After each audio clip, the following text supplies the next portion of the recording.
Interpersonal Communications, Building Stronger and Longer Lasting Relationships by Arusha Johnson. What is communication?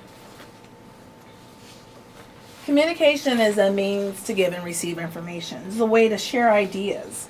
Think of it as an inhaling and the exhaling process, or the tension that's created when one pushes and one pulls. It's continuous, and it's a collaborative effort between at least two people who have something in common. It can be written or oral, verbal or nonverbal. Matter of fact, it's that nonverbal communication that has a very profound effect on the way words are interpreted. It allows one to know when it's their turn to talk.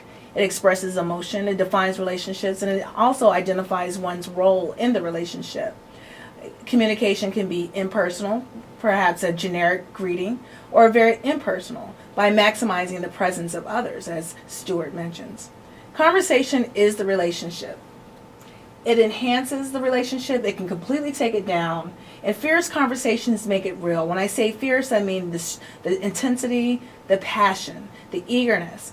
In Caleb and Catherine's relationship, we saw that the way they talked, they lowered the standard in which they talked to each other. They minimized what they discussed. The degree of authenticity in their conversation had diminished. Therefore, the possibilities of their relationship also was degraded.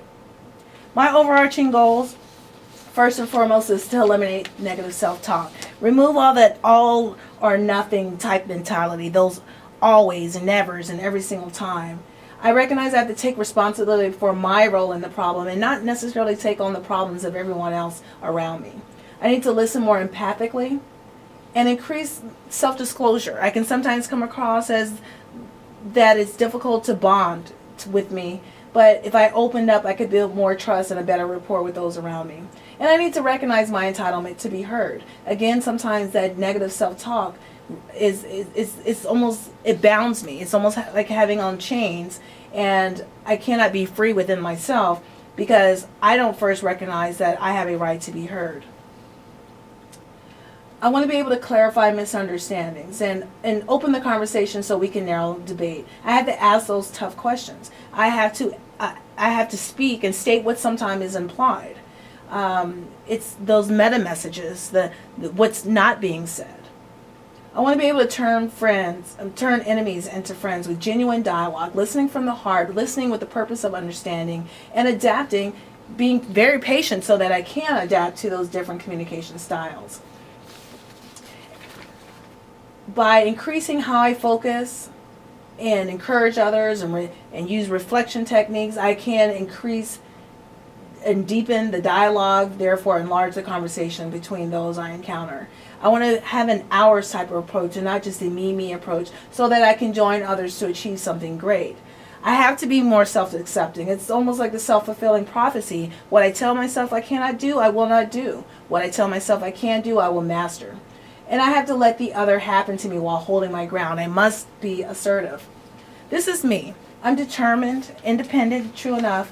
I am a problem solver. I'm a rescuer. I'm strong-willed. I can convince others with my communication skills. I'm very cautious, suspicious-minded. I'm results-driven, dominating, very steady and consistent.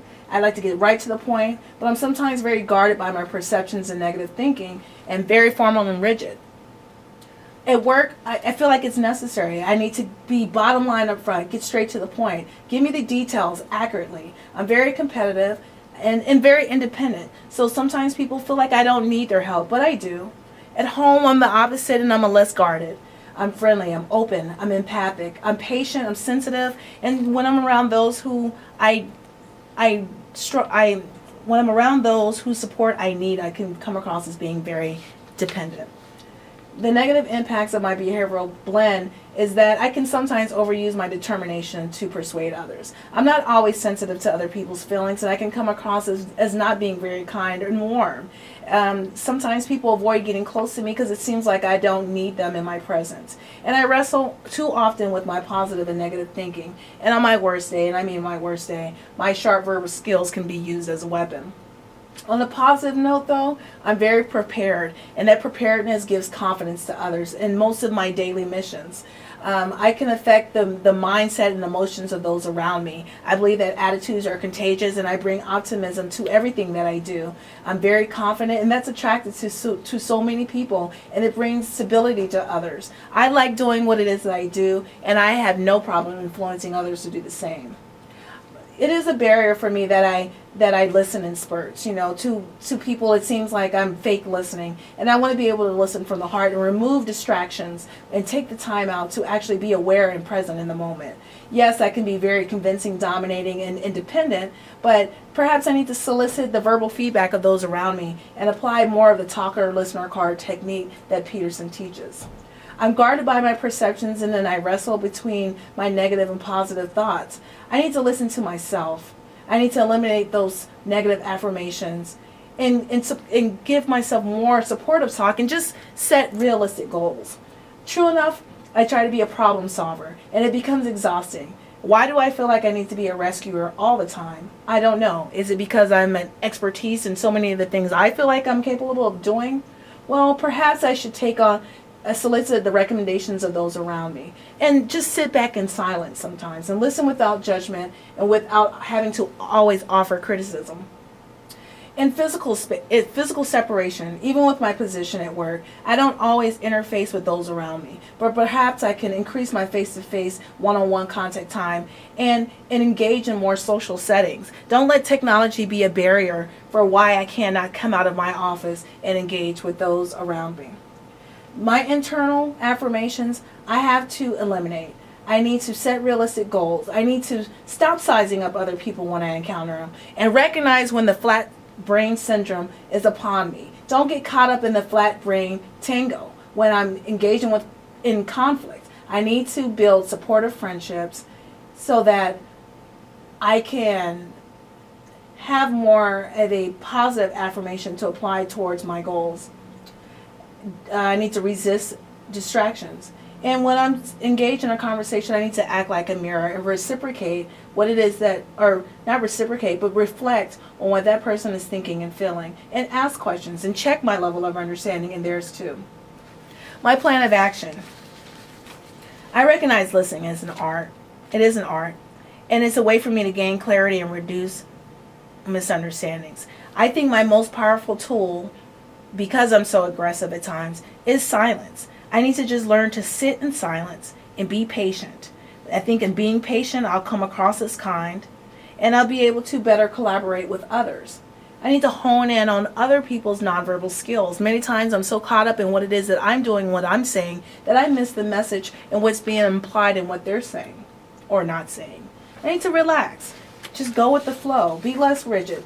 Be open with others. Take the risk and express myself and share my feelings and what it is that I'm thinking, and maybe they'll in turn give me more feedback. I need to just suspend my thoughts and listen from the heart and understand that communication, interpersonal communication, is a process. It takes time and it takes practice. In a nutshell, conversation is a relationship. Communication grants us the opportunity to expand our horizons, gain new insight, offer support to each other, and collaborate to achieve greatness. I understand my role. I know that it's necessary that I become patient, be more kind internally, and adapt to the different communication styles of those around me. I need to seek to serve, have a heart that's ready to serve, and think before reacting, and be more tolerant so that I can have more fulfilling interpersonal relationships. My aggressiveness sometimes comes across as anger, and that anger will sometimes be driven by my determination, and I'll leave my partner. One of the most important quotes I heard in the movie Fireproof is never leave your partner, especially in a fire. I hope you've enjoyed this presentation.